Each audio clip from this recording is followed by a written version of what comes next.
Good morning Chauhan sir. Mathematics के इस period में आपका स्वागत करता हूँ।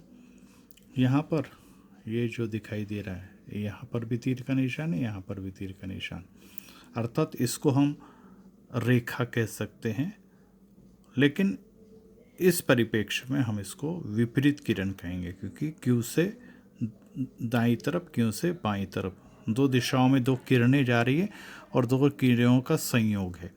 तो ये पहली विपरीत किरणें टी पी और दूसरी आर एस, ये दूसरी आर एस। अब ये दोनों एक दूसरे को प्रतिच्छेदित कर रही है बिंदु क्यू पर, पहली विपरीत किरण, दूसरी विपरीत किरण, और इसके कारण यहाँ पर चार कोण बनते हुए दिखाई दे रहे हैं। एक ऊपर नीचे जिसका नाम है बी और डी, और दाएं बाएं ए और सी। तो इन ऊपर नीचे वाले और दाएं बाएं वाले कोणों को यहाँ पर शीर्षाभिमुख कोण कहते हैं। शीर्षाभिमुख का मतलब जिनके सिर एक दूसरे के विपरीत दिशाओं में हो। एक इस तरफ देख रहा है तो एक उस तरफ देख रहा है, एक ऊपर की तरफ देख रहा है, एक नीचे की तरफ देख रहा है। तो ऐसे दो विपरीत किरणों की जोड़ियों के प्रतिच्छेदन के द्वारा इस प्रकार से शीर्षाभिमुख कोणों की जोड़ियों की निर्मित होती है। तो फिर परिभाषा ये जो अभी आपको मैंने टिक मार्क कराई है वो आप अपनी कॉपी में लिखेंगे, जिसका फोटो मैं भेजूंगा। जिन दो किरणों से कोई कोण तैयार होता है उसके विपरीत किरणों से तैयार हुआ कोण पहले कोण का शीर्षाभिमुख कोण होता है। जी हाँ, यहाँ पर ये परिभाषा आप अपनी कॉपी में लिखेंगे। ये शीर्षाभिमुख कोण का गुणधर्म भी है जो आमने सामने है, और इसकी विधि या इसका नियम यह है कि दो रेखाओं के परस्पर, यहाँ पे लिखे, दो रेखाओं के परस्पर प्रतिच्छेदन से बनने वाले शीर्षाभिमुख कोणों के माप समान होते हैं। अर्थात कोण ए और कोण सी की माप समान होगी। अगर ए 40 है तो सी भी 40 होगा। वैसे बी और डी दूसरी जोड़ी है, अगर बी 80 है तो डी भी 80 अंश का ही होगा। तो शीर्षाभिमुख कोणों की जो दो जोड़ियां होती है वे एक दूसरे के सर्वांग होती है। समान होती का मतलब समान होती है। तो ये पहला नंबर का गुणधर्म जो यहाँ पे लिख रहा हूँ, ये पहला गुणधर्म आप लिखेंगे, नंबर 1। दूसरा नंबर का गुणधर्म, और ये आकृति जो है जो टिक मार्क कर रहा हूँ मैं, ये आकृति आपकी कॉपी में बनानी है। अब ये प्रश्न संग्रह 20 का पहला सवाल करना है जो अब मैं आपको समझाने जा रहा हूँ। ये आकृति है उसकी। इसमें भी दो किरणें एक दूसरे को बिंदु पी पे प्रतिच्छेदित कर रही है। एक का नाम है बी डी, दूसरे का नाम है ए सी। ये बिंदु पी पर एक दूसरे को प्रतिच्छेदित कर रही है, और उसमें एक कोण दे दिया 47 अंश का। अब तीन कोण बच गए, 1, 2 और 3। अब 47 के साथ ये बाजू वाला कोण जिसका नाम है ए पी बी, ये आजू बाजू है। तो आजू बाजू वाले कोण को क्या कहते हैं, हमने पीछे पढ़ा रेखीय युगल कोण। और ये नियम भी हमने पढ़ा कि रेखीय युगल कोणों के मापों का योगफल 180 अंश होता है। तो 47 के साथ ये भी रेखीय युगल कोण है क्योंकि जुड़ा हुआ है, इसके साथ ये भी कोण है रेखीय युगल कोण क्योंकि ये जुड़ा हुआ अर्थात संलग्न कोण है। लेकिन ये वाला जो कोण है जिसका नाम है बी पी सी, ये वाला कोण ये शीर्षाभिमुख कोण होगा। और अभी हमने नियम पढ़ा शीर्षाभिमुख कोण सर्वांग होते हैं। तो आइए अब इस सवाल को हम करते हैं। देखिए A P B, A P D, A P D ये जो कोण दिया है ये है आपका 47 अंश का कोण। ये वाला कोण 47 अंश का है। अब आपको इसके सामने का कोण ये जो दिख रहा है जिसका नाम है पी पी सी, ये भी कितने का हो जाएगा, 47 अंश का। देखिए बी पी सी 47 अंश, कारण मैंने लिखा हुआ है ये दोनों शीर्षाभिमुख कोण है। और नियम क्या कहता है जो आप लिख चुके, शीर्षाभिमुख कोण सर्वांग सम होते हैं। नंबर 2, अब ये इसका बाजू का कोण निकालेंगे जिसका नाम है ए पी बी। ये देखिए ए पी बी, तो ए पी बी बराबर 180 घटा ए P D. A P D कौन सा कोण है, देखिए ये वाला है ए पी डी। अब ये 180 में से क्यों घटा है, क्योंकि अभी मैंने बताया कि आजू बाजू के जो कोण होते हैं, आजू बाजू के जो कोण है वे आपस में संलग्न कोण भी होते हैं और रेखीय युगल कोण भी है। तो रेखीय युगल कोणों के मापों का 180 अंश। तो 180 में से इस 47 को घटाया तो 133 अंश। ये नियम कौन नियम से आया? रेखीय युगल कोण से। अर्थात ये ऊपर का कोण 133 हो गया तो नीचे का भी 133 हो जाएगा। ऐसा भी निकाल सकते हैं या शीर्ष अपना रेखीय युगल से भी निकाल सकते हैं। तो 133 ऊपर का आ गया तो अब नीचे का नाम क्या है? CPD। देखिए CPD, तो इसकी भी माप 133 क्योंकि ये शीर्षाभिमुख कोण है। इस प्रकार से हमने देखा कि ये अगर 47 है तो ये भी 47 होगा, और ये आजू बाजू का 47 नहीं होगा, आजू बाजू का 180 में से घटाएंगे तो ये 133 से, ये भी 133 से। ये नियम जो है वो रेखीय युगल कोण का नियम कहलाता है। इस प्रकार से इस प्रश्न संग्रह में पहला वाला क्वेश्चन कीजिए, दूसरे को करने की आवश्यकता नहीं है। अब ये नियम भी देखिए एक और एक है कि त्रिभुज के अंतःकोण, अंतःकोण मतलब अंदर वाले कोण। देखिए इसमें ए त्रिभुज का नाम है ABC। इस ABC में ये एक कोण ए अंदर की तरफ है, अंतःकोण है। दूसरे नंबर का कोण का नाम है कोण B, ये अंदर की तरफ है, अंतःकोण है। तीसरे कोण का नाम है कोण C, ये अंदर की तरफ है। इस प्रकार से इस त्रिभुज के 3 कोण है ABC, और इन तीनों के मापों का योगफल कितना अंश होता है?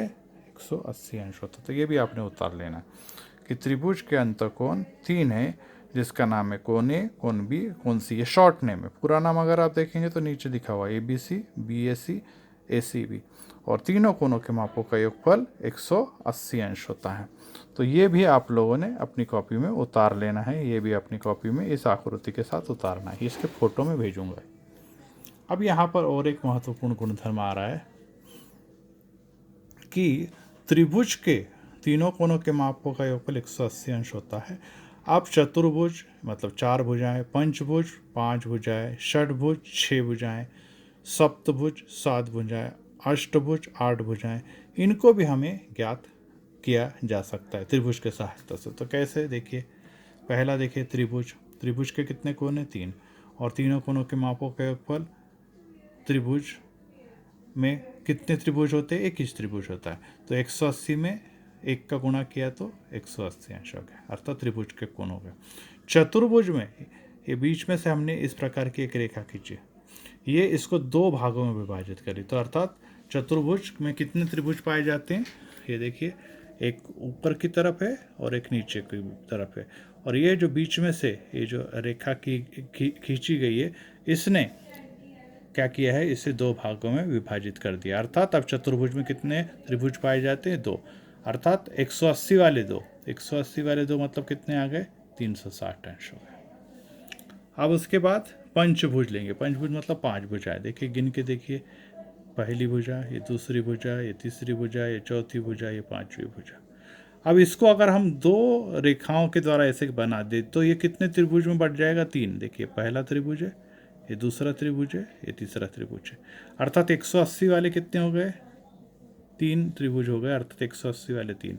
तो 180 गुणा 3 किया तो कितना हो गया? 540। इसका मतलब क्या है?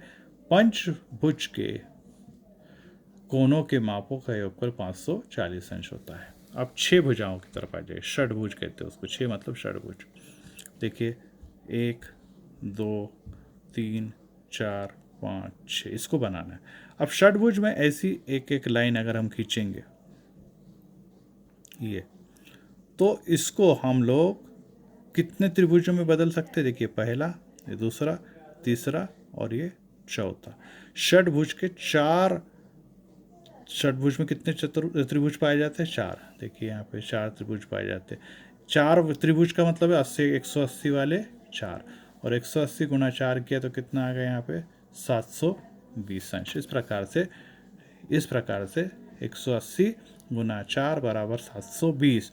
उसके मतलब है कि जो षटभुज में कितने पाए जाते हैं?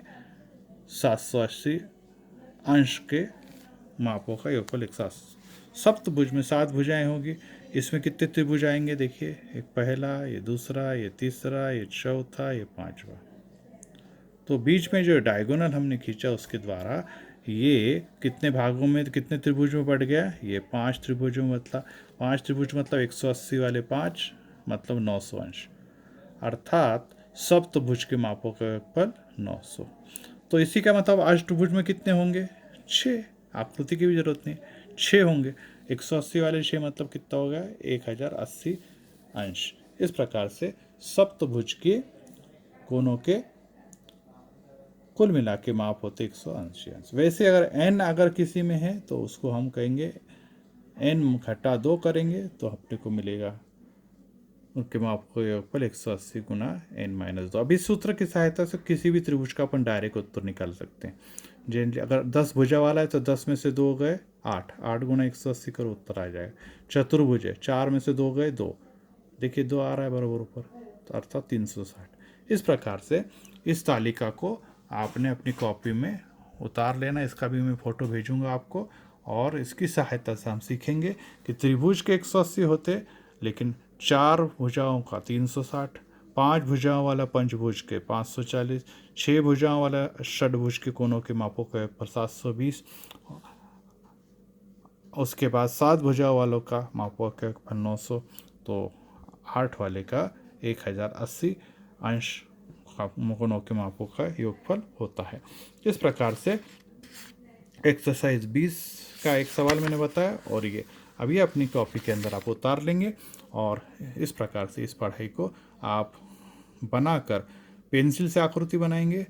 कंपास बॉक्स होना जरूरी है, और फिर मुझे आकृति और ये सवाल और ये परिभाषाएं मैंने आपको बताया 3 परिभाषाएं आएंगी। पहली ये वाली शीर्षाभिमुख कोणों का ऊपर का गुणधर्म, ये आकृति, ये 2, इसका नंबर भी मैंने डाला 1 और 2, और तीसरे नंबर पे आएगा ये त्रिभुज का अंतःकोण, उसकी आकृति बना के उसका ये नेम लिखो और ये आकृति। और उसके अलावा प्रश्न संग्रह 20 का ये पहला वाला सवाल करना है, दूसरा नहीं करना। उसका ये ऊपर का आकृति आएगी, ये बनानी है, जो मैंने आपको ऑलरेडी वीडियो में भेजी हुई है, वो आपका चित्र भी बना दे भेजा जाएगा। Thank you. अच्छे से पढ़ाई करो और मुझे PDF फाइल या आपके फ़ोटो बना के भेजिए। Thank you. God bless you. Chauhan sir, BT Shahani.